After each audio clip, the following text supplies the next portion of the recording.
दोस्तों, मैं सरफराज पठान, आवामी विकास पार्टी का नासिक शहर अध्यक्ष। आज का विषय है लोकसभा इलेक्शन 2024। मैं कुछ दिन पहले ही इस विषय पे लाइव आने वाला था, लेकिन कुछ निजी कामों की वजह से वक्त नहीं मिल पाया। कल इलेक्शन है और काफ़ी दिनों से जो हैमरिंग चल रही है पब्लिक के दिमागों के ऊपर, जो लोगों को मेंटली डिस्टर्ब किया जा रहा है, हैमरिंग किया जा रहा है, तो मैं सोचा एक जिम्मेदार नागरिक होने के नाते, एक पॉलिटिकल पार्टी का लीडर होने के नाते और एक सोशल मीडिया का न्यूज़ चैनल चलाता हूँ उस जिम्मेदारी के नाते मैं आप लोगों के साथ में अपना अनुभव शेयर करूँ, अपनी बात करूँ।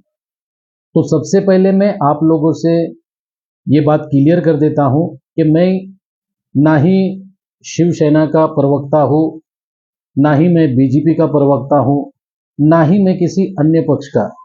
मेरा खुद का एक पॉलिटिकल पार्टी है और उसका नाम है आवामी विकास पार्टी। मैं उस पार्टी का पदाधिकारी हूँ और उसी पार्टी के धोरण पर मैं अपने काम करता हूँ। आज विषय जो है 2024 के जो लोकसभा इलेक्शन है उसको लेकर जो हैमरिंग किया जा रहा है उस विषय पे मैं बात करूंगा।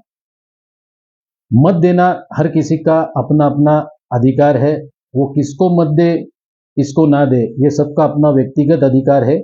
और मैं यहाँ पर किसी पार्टी को प्रमोट करने के लिए नहीं आया हूँ और ना ही मैं किसी पार्टी को वोट करो ये बोलने के लिए आया हूँ।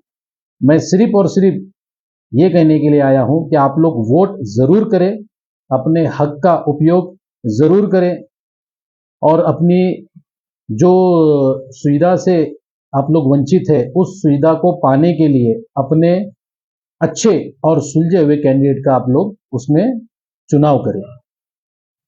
तो मैं सबसे पहले विषय पे आता हूं। जो हैमरिंग किया जा रहा है, खास करके मैं एक मुस्लिम कम्युनिटी को बिलोंग करता हूं, मुस्लिम जमात से आता हूं, मुस्लिम परिवार से आता हूं।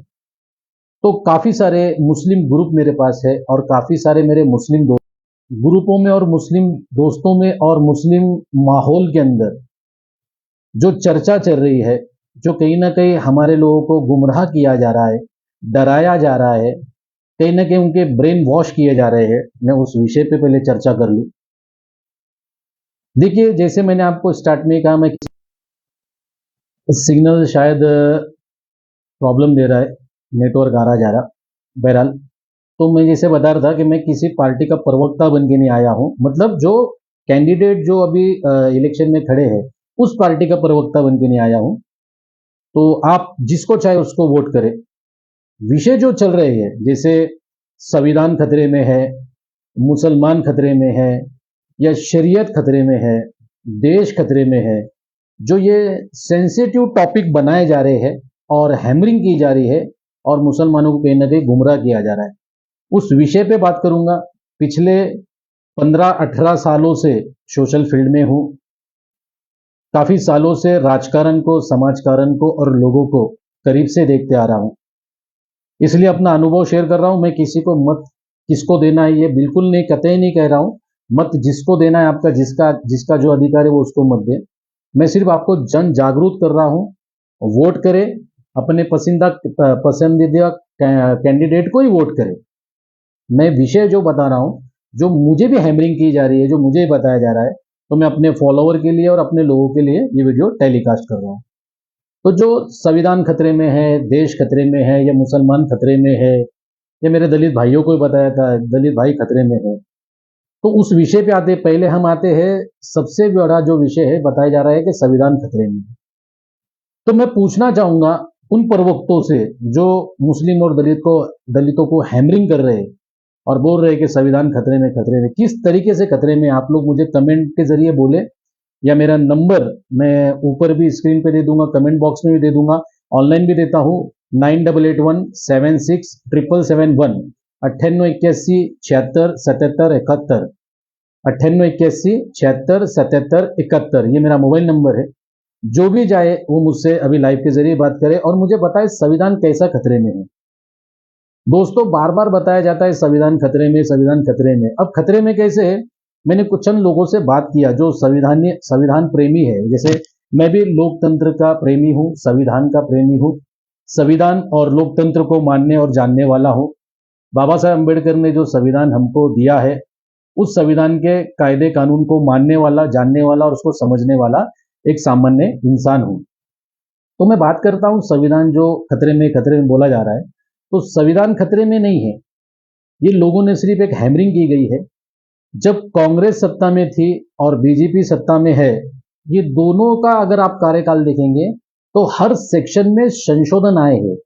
अब संशोधन क्या है, बहुत कम लोगों को समझता है। संशोधन ये होता है कि कोई कानून के अंदर चेंजेस लाना। जैसे उदाहरण, एक केस बहुत फेमस है 498। एक टाइम था कि वो सेक्शन नॉन बेलेबल था और अब एक टाइम है कि वो बेलेबल है। दूसरा एक कानून है, एक सेक्शन है जो काफी पॉपुलर है, वो भी 353। जब कोई सरकारी कर्मचारी के साथ में मिसबिहेव कराया जाता है या उसे काम में बाधा डाली जाती है तो 353 का सेक्शन लगाया जाता है सरकारी अधिकारियों की तरफ से। वही फेमस है। काफी लोगों ने देखा है कि पहले वो बेलेबल था, अब नॉन बेलेबल है, और सुनने में आया फिर से वो बेलेबल होने वाला है। तो ये क्या हुए, ये कानून में संशोधन जो दुनिया की जरूरतें और दुनिया के हालातों को देख के कानून के अंदर संशोधन लाए जाते हैं, कानून में चेंजेस लाए जाते हैं। ये कानून के चेंजेस संविधान बनने के बाद से चालू हो चुके हैं। काफी बार कानून में संशोधन आए हैं, चेंजेस आए हैं, और उस चेंजेस को कहीं ना कहीं ये बता के डराया जाता है कि अभी संविधान बदल रहा है या संविधान बंद हो रहा है या संविधान नहीं रहेगा, संविधान खत्म कर दिया जाएगा, वगैरह वगैरह जो काल्पनिक बातें बताई जा रही है। ऐसा कुछ नहीं होगा। किसी की भी सत्ता हो, कानून में संशोधन आते रहेंगे, और संशोधन आना संविधान बदलना नहीं होता। संविधान के अंदर अगर कुछ चेंजेस हो रहे हैं माहौल के और टाइमिंग के हिसाब से, तो वो आपके और हमारे लिए कहीं ना कहीं जरूरत की चीजें हैं, और उसको बाकायदा उसके बिल रखा जाता है। उसका जब पार्लियामेंट में रखा जाता है, उसके ऊपर चर्चा होती है, बहस होती है, कोर्ट उसके अंदर परवानगी देता है, कोर्ट बोलता है कि इसमें चेंजेस लाए, फिर पार्लियामेंट में रखा जाता है, वगैरह वगैरह। मतलब बहुत सारी प्रोसीजर बता नहीं होगा, बहुत बड़ा वीडियो हो जाएगा। तो वो सारी चीजें करने के बाद में उसमें चेंजेस होता है। संशोधन करना भी खाने काम नहीं है, उसके लिए भी बहुत सारे प्रोसीजर है। तो डायरेक्ट संविधान बदल देना या संविधान को हटा देना, ये तो अनपॉसिबल बात है। चलो घड़ी पर हम थोड़ी देर के लिए पकड़ लेते हैं, ऐसा 101% होगा नहीं क्या संविधान को यहाँ से निकाला जाएगा या बंद करा जाएगा। ये संविधान पे चलने वाला देश है, और जब तक ये देश है, जब तक संविधान पे ही चलेगा। किसी के बोलने से संविधान बदलने वाला नहीं, और ना ही यार संविधान का प्रोटोकॉल चेंज होने वाला। तो अगर घड़ी पर समझ लेते हैं हम उन नासमझों को समझाने के लिए कि जिन्होंने कहा कि संविधान बदलेगा और हिंदू राष्ट्र घोषित किया जाएगा, तो अगर ठीक है, अगर संविधान बदला गया और हिंदू राष्ट्र किया गया और हिंदू राष्ट्र की परिभाषा के हिसाब से अगर देश चलाया गया, तो क्या होगा? जैसे मुस्लिम कंट्री है, पाकिस्तान है, दूसरे और देश है, और दूसरे सऊदी अरबिया है, दूसरे और बाकी बहुत सारे, वो भी नाम लेने में बहुत टाइम हो जाएगा। तो इतने सारे देश हैं, तो ये देश भी कहीं ना कहीं शरीयत के कानून से चलते हैं। तो क्या वहां पर हिंदू सुरक्षित नहीं है? वहां पर हिंदुओं पे जुल्म होते हैं कि हिंदुओं को काम नहीं मिलता है? काफी सारे इंडियन हिंदू और भी दूसरी कंट्रियों के हिंदू जाते हैं, काफी सारे हिंदू लोग वहां पर जाके काम करते, रोजी रोटी कमाते, वहां के कानून के अनुसार उनको सारी फैसिलिटीज मिलती है, काम मिलते हैं उनको। सबसे मेन वहां के लॉ के हिसाब से एक हिंदू को काम मिलता है मुस्लिम कंट्री में। तो क्या अगर इंडिया का कानून घड़ी पर उन उन लोगों के हिसाब से बोल रहा है कि जो लोग ये प्रोपोगंडा चलाते बदल गया, उन हिसाब से अगर बदल गया, तो क्या मुसलमानों को काम नहीं मिलेगा? मुसलमानों को देश से निकाल दिया जाएगा? तो ये सब सिर्फ और सिर्फ ये ढकोसले बातें है, ऐसा कुछ नहीं होगा। जहां तक कि मुझे नॉलेज है, पिछले 15-18 साल का सोशल फील्ड का जो नॉलेज है, जो देखा हूं, हर इलेक्शन में हर कैंडिडेट, हर पार्टी, हर लीडर अपनी पार्टी को अच्छा बताने के लिए दूसरी पार्टी को बुरा बोलता है, दूसरे कैंडिडेट को बुरा बोलता है।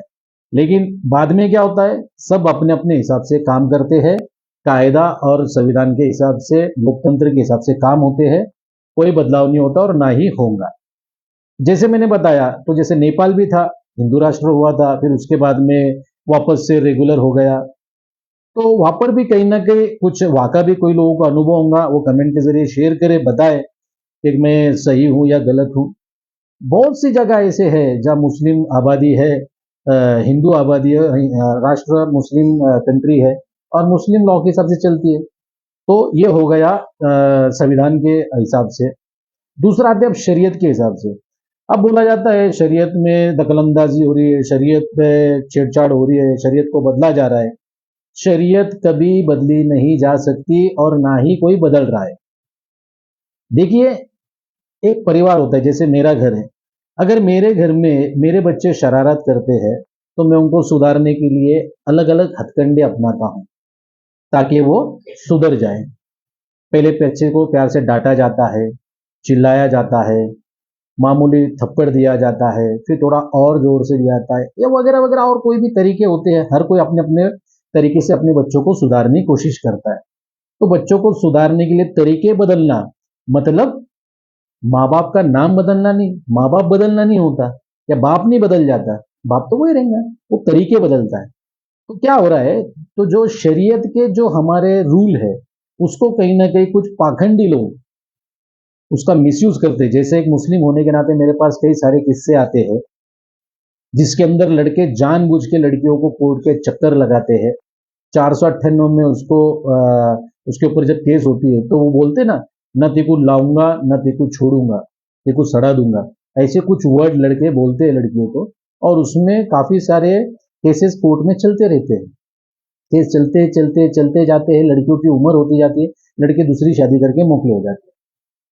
तो जैसे मैंने एक जानकार से, एक्चुअली मुझे प्रॉपर याद नहीं आ रहा किसका वाकया और किसका किस्सा है, लेकिन एक जानकार से मैंने पूछा था कि पहले के टाइमिंग में जब हमारे मतलब पीर पैगंबर थे, और उन टाइमिंग में एक किस्सा आया था जिसने अपने शोहर ने अपनी बीवी को तलाक दे दिया था, 3 तलाक दे दिया था। तो वो तलाक देने के बाद में वो मसला जो था, वो कोई पैगंबर के बारगाह में गया, उनके पास गया, मतलब उनके पास गया, और उसमें बताया गया कि भाई फला फला व्यक्ति ने गुस्से से इसको तलाक दे दिया, 3 तलाक। तो उन्होंने उसके ऊपर बोला कि भाई तलाक तो हो चुका है, क्योंकि गुस्से में दो कैसे भी दो, तलाक तो उन्हें दे दिया, अब बीवी उसके लिए हराम हो गई। तब इसके लिए एक सजा दी गई थी उस टाइमिंग में, जब मतलब हमारे पैगंबरों का दौर था। तो उस टाइमिंग में उसकी गलती की सजा उसको 100 कोड़े दी गई थी, क्योंकि गलती किया उसने, एक औरत की जिंदगी बर्बाद किया गुस्से में तलाक देके। तो उसको 100 कोड़े की सजा दी गई। अब क्या हुआ, अब दौर बदलते गया, दौर बदलते बदलते बदलते बदलते अब संविधान का कानून चलने लगा है।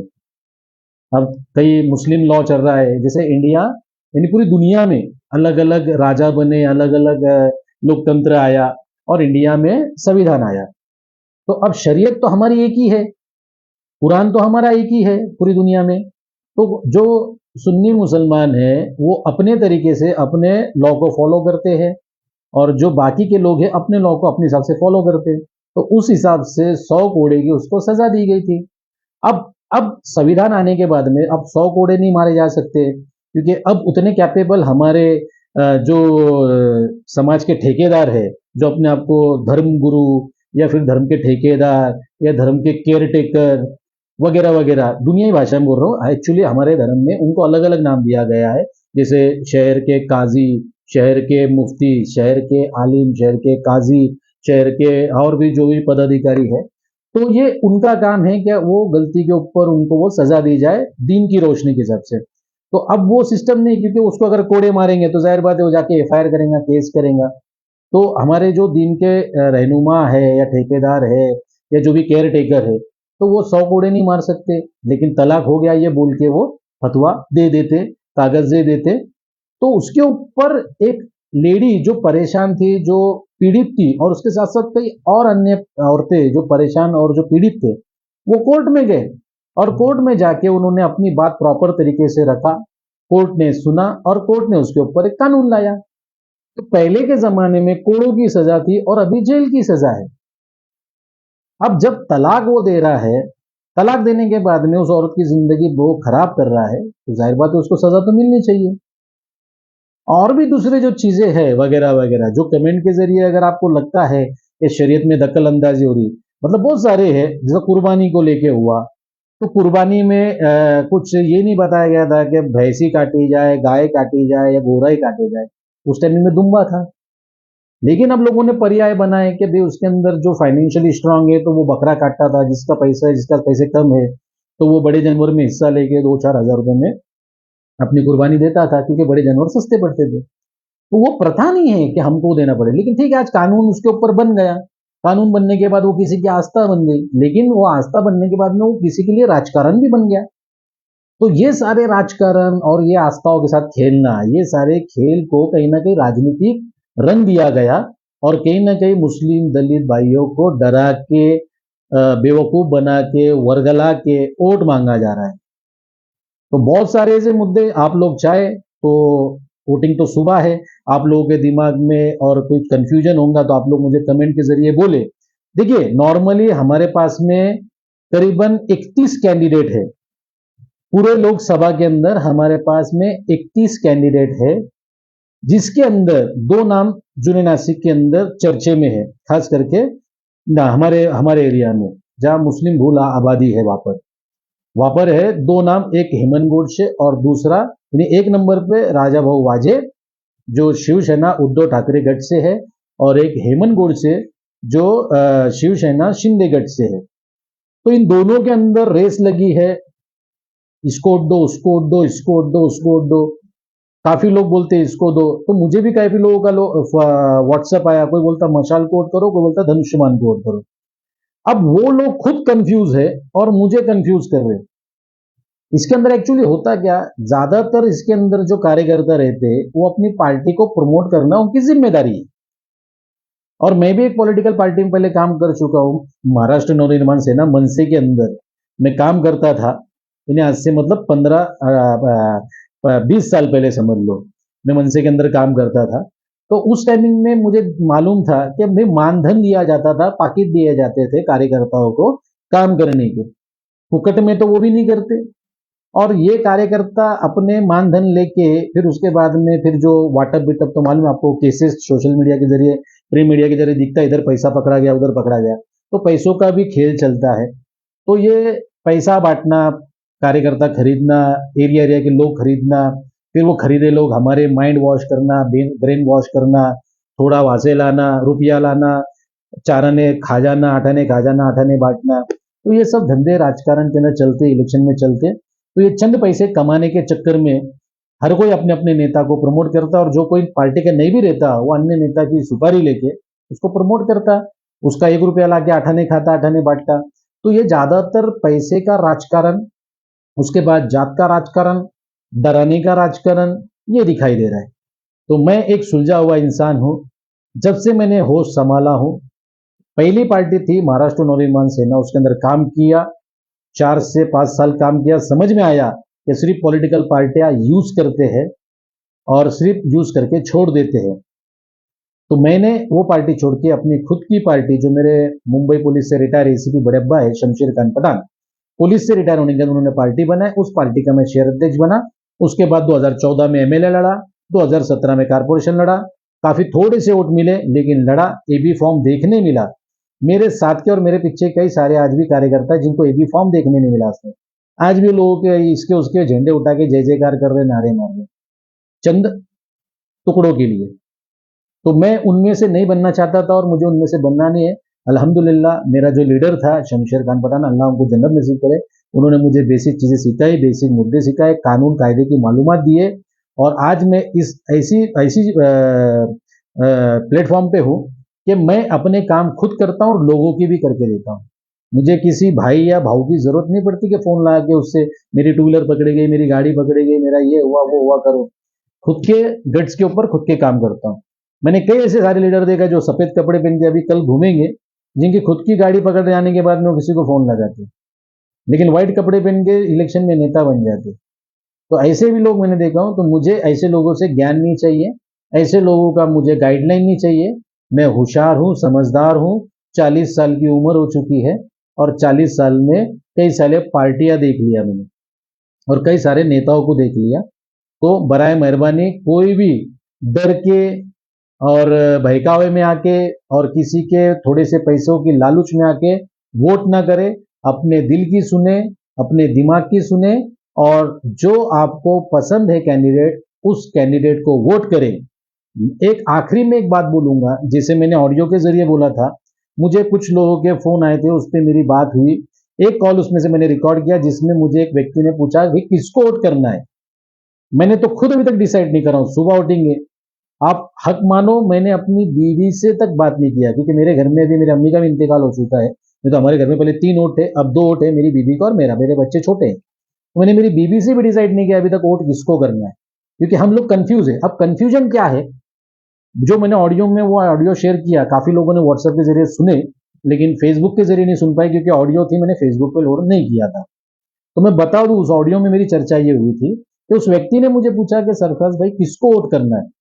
मैंने कहा भाई उसको वोट करो जो तुम्हारे जिले के बारे में सोचता है, उसको वोट करो जो तुम्हारी सुरक्षा के बारे में सोचता है, उसको वोट करो जो तुम्हारे हक के बारे में सोचता है, उसको वोट करो जो तुम्हारे बच्चों के भविष्य के बारे में सोचता है, उसको वोट करो जो देश के बारे में सोचता है, उसको वोट करो जो संविधान को लेकर चलने की बात करता है, उसको वोट करो वो जो देश को लेकर चलने की बात करता है। ऐसे बहुत सारे उसके अंदर मैंने विषय बताया हूं, उसको लेके वोट करो। तो उन्होंने कहा कि वो वैसा कैंडिडेट कौन है। तो मैंने उनको कहा कि मैं खुद अभी कंफ्यूज हूं, क्योंकि एक टाइमिंग था जब हेमंत गोडसे, उसके बाद में छगन भुजबल, ये दोनों जब कैंडिडेट थे, तो उस टाइमिंग में कुछ लोग ये लोगों के अपने खुद के एक ही पक्ष था। शिवसेना एक खुद की एक ही पार्टी थी जिसमें 2 गुट हो गए, और राष्ट्रवादी भी एक पार्टी थी जिसके अभी 2 गुट हो गए। तो उस टाइमिंग में तो चलो बोल सकते थे कि भाई राष्ट्रवादी की जो सोच है वो सेकुलर सोच है, और शिवसेना की जो सोच है वो थोड़ी 19-20 लगती थी मुझे और काफी लोगों को। तो उस टाइमिंग में लोग क्या बोलते थे कि भाई सेकुलर पार्टी बोल तो राष्ट्रवादी उसको वोट करो। अब क्या हो गया, अभी जो इलेक्शन ये आया, तो अब दोनों पार्टियों में फूट हो गई। शिवसेना में 2 गुट हो गए, राष्ट्रवादी में 2 गुट हो गए। अब 2 गुट होने के बाद में जो अजीत पवार गठ है वो शिंदे गठ के साथ में और बीजेपी के साथ में जाके अलायंस कर लिया। शरद पवार गठ सेपरेट रह गया। शिवसेना के 2 गुट हो गए, एक उद्धव ठाकरे के साथ रह गया और एक शिंदे के साथ में चला गया, जो बीजेपी में अलायंस करके उन्होंने सत्ता में आ गए। अब ये जो सत्ताधारी पार्टी है जो अभी फिलहाल में महाराष्ट्र और केंद्र के अंदर सरकार है, तो इनके कार्यकर्ताओं का बोलना है कि हिंदुत्व सोच की सरकार है, हिंदुओं की सरकार है, हिंदू राष्ट्र की सरकार है, हिंदू राष्ट्र लाने वाले वगैरह वगैरह, इनके अलग अलग इनके पॉलिटिकल चले चपाटों के स्टेटमेंट आते हैं।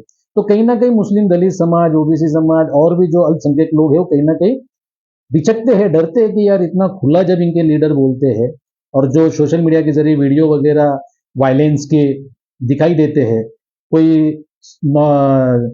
अल्पसंख्यक को, मुस्लिम समाज को, दलित समाज को जो टारगेट करने के वीडियो वायरल होते हैं, कहीं मारा जोड़ा जाता है, कहीं मॉब लिंचिंग की जाती है उनकी, उसको देख के कहीं ना कहीं लोग बिचकते हैं कि हम बीजेपी को वोट करें ना करें, शिवसेना को वोट करें ना करें, वो बिचकते हैं। तो वैसे ही माहौल अभी हो चुका है। क्या व्यक्तिगत जो हेमंत गोडसे का जो मेरा पर्सनल अनुभव है, हेमंत गोडसे को मैं कई सालों से जानता हूँ, करीबन 15-20 सालों से जानता हूँ। जब मैं मनसे के अंदर काम करता था, हेमंत गोडसे जब पहली बार नासिक से कैंडिडेट बने थे, उस टाइमिंग में हमने हमारे द्वारका से शहनशाह नासिक को चद्दर रखे थे, और वो चद्दर सर पे लेके हमारे साथ में हेमंत गोडसे बड़ी दरगाह में आए थे, जब वो महाराष्ट्र नवनिर्माण सेना से पहली बार खड़े थे। तो हेमंत गोडसे का मेरी जबकि पहचान है, राजा बहु वाजे की मेरी पहचान नहीं, लेकिन मैंने उनकी भी मालूमात निकाला, इनकी भी मालूमात निकाला। तो ज्यादातर लोग बोलते थे राजा बहु वाजे, राजा बहु वाजे, लेकिन राजा बहु वाजे का मेरा कुछ पर्सनल अनुभव नहीं है, और जिन लोगों ने फीडबैक दिए तो उन्होंने भी 50-50 अनुभव दिए, लेकिन हेमंत गोडसे को 1-to-1 पहचानता था। तो मेरी पसंद इलेक्शन में हेमंत गोडसे था कि भाई मैं इस बारी को इलेक्शन में हेमंत गोडसे को वोट करूंगा। लेकिन विचारधारा चेंज होने की वजह से जो कर्ण के मुख्यमंत्री है, जो शिंदे गठ उनका बना है, उनकी विचारधारा, उनके जो लोगों की विचारधारा है, और उनके साथ में जो अलायंस है, जिस पार्टी के साथ में अलायंस है, उनकी विचारधारा देख के कहीं ना कहीं मैं, मेरे दिमाग में क्वेश्चन मार्क आ गया, और कहीं ना कहीं मुझे लगा कि अब मैं इनको वोट करूं या नहीं करूं। क्वेश्चन मार्क आ गया, क्योंकि उनके जो स्टेटमेंट है, उनके प्रवक्तों के, उनके लीडरों के, उनके साथ अलायंस वालों के, तो क्वेश्चन मार्क आ गया। उसके साथ साथ उद्धव ठाकरे का, जो राजा बहु वाजे का, चलो उनका तो 50-50 है, उनका भी ये था, तो मैं उसको वोट करूं तो कैसे करूं। जब मैं उनके पार्टी के इतिहास में जाता हूँ, चलो राजा वो वाजे का इतिहास इतना नहीं पता चला, लेकिन उनकी पार्टी के, तो जो मैंने स्टेटमेंट पहले के देखा हूँ, जैसे कि मैंने आपको बताया ऑडियो के जरिए आपने लोगों को सुना होगा, बाबरी मस्जिद का जो शिवसेना के ये जो संजय राउत, इनका एक स्टेटमेंट था कि 17-18 मिनट में ढांचा गिरा दिए, ढांचे को जो करना था कर दिए, वगैरह वगैरह, जो भी स्टेटमेंट था, एग्जैक्ट मुझे याद नहीं है, लेकिन कुछ ढांचे का 17-18 मिनट का ऑडियो था। ढांचा बोले तो आप सब जानते हो ढांचा क्या था और किसको बोला जाता था। उसके बाद में उद्धव ठाकरे का भी स्टेटमेंट ढांचे को लेके क्या था, तो उसके बाद में ये स्टेटमेंट आने के बाद में अचानक फिर ये पार्टी के दो टुकड़े हो गए, जैसा ढांचे के दो टुकड़े हुए वैसा पार्टी के बाद में दो टुकड़े हुए।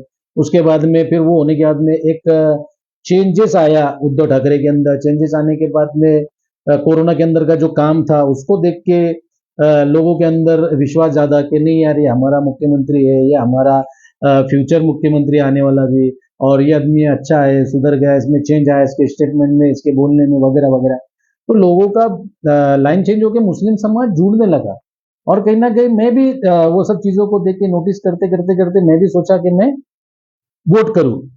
तो मेरे दिमाग में दोनों तरफ था, व्यक्तिगत हेमंत गोडसे के मेरे जान पहचान होने की वजह से, मेरे रिलेशन होने की वजह से, व्यक्तिगत नासिक का रहवासी होने की वजह से, पॉलिटिकल पार्टी में 20 साल से जानने की वजह से मैं उस आदमी को वोट करने के लिए सोच रहा था। फिर अचानक में उद्धव ठाकरे का जो कोविड का कार्यकाल, काम, और उसके बाद का जो स्टेटमेंट, और उसके बाद जो काम, ये सब चीजें देख के कहीं ना कहीं उद्धव ठाकरे ने अगर राजा वाजे के अलावा दूसरा भी कोई कैंडिडेट देते तो मैं कहीं ना कहीं सोचता उसको वोट देने। तो अब मैं दो जगह कंफ्यूज हूँ किसको वोट करूं। तो ये कंफ्यूजन को लेके जब मैं चर्चा करने की बात कर रहा तो यहाँ पर चर्चा नहीं हो रही। मैं बोला कि भाई दोनों कैंडिडेट को बुलाओ और बात करो कि भाई जैसे जैसे नीतीश रानी का पिछले टाइम यहाँ पर आके उल्टे सीधे नारे मारे गए, दरगाहों पे घुमा गया, इसको उसको वक्फ की प्रॉपर्टी के खिलाफ में, वक्फ के बारे में उल्टे सीधे भाषण किए गए, ये करे गए।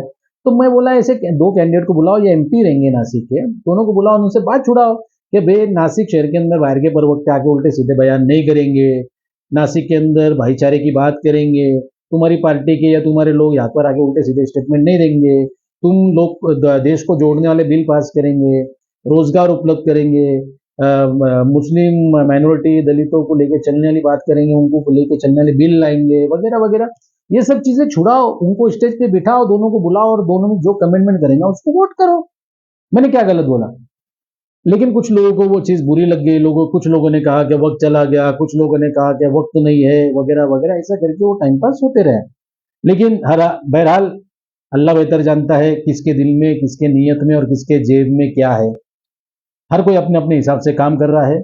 मेरा अल्लाह बेहतर जानता है कि मैंने जब भी सोशल वर्क कर रहा हूँ या मेरे चैनल के माध्यम से जो भी मैंने लोगों की आवाज उठाया हूँ, निस्वार्थ, बिन स्वार्थ और बिना किसी लालच के अपना काम करता हूँ, और इंशाल्लाह करते रहूंगा जब तक मेरी जान में जान है। मेरी पार्टी और मेरा चैनल हिंदू, मुस्लिम, दलित, क्रिश्चियन, बुद्धिस्ट, सिख, ईसाई, जो भी जात जमात के समाज के लोग मेरे पास आएंगे, जस्टिस के लिए आएंगे, मैं उनकी मदद करूंगा। गलत अगर मेरा दोस्त, मेरा रिश्तेदार भी हो, मैं उसके खिलाफ आवाज उठाऊंगा और पीड़ित की मदद करूंगा। ये मेरी लाइफ की पॉलिसी है। मेरे गुरु ने मुझे सिखाया है कि हमेशा सच का साथ देना, मजलूम के साथ खड़े रहना। जब तुम सच का साथ दोगे, मजलूम का साथ दोगे, तो गैब से अल्लाह ताला तुम्हारे पीछे उसके फरिश्ते खड़े करेगा और तुम पे कोई शैतान हावी नहीं हो पाएगा।